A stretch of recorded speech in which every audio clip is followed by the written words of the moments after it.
Hello guys, আসসালামু আলাইকুম। শুভ বিকাল সবাইকে। তো এই কালো পলির মধ্যে থেকে কি বের হচ্ছে, তো চলুন দেখে নিই। আসলে এই কালো পলির মধ্যে কি রয়েছে তা আমরা দেখার চেষ্টা করি।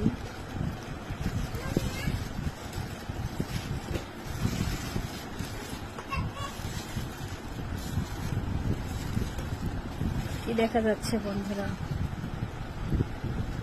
ওয়াও, গুড়ের জিলাপি আমার তো খুবই পছন্দ, আমার ছেলেও খুবই পছন্দ করে। তো আমার হাজবেন্ড এই মুহূর্তে নিয়ে এসেছে, গরমই আছে, তো খেতে বেশ ভালো লাগবে। আপনাদের কার কার পছন্দ অবশ্যই কমেন্ট করে জানাবেন। ধন্যবাদ সবাইকে। আল্লাহ হাফেজ।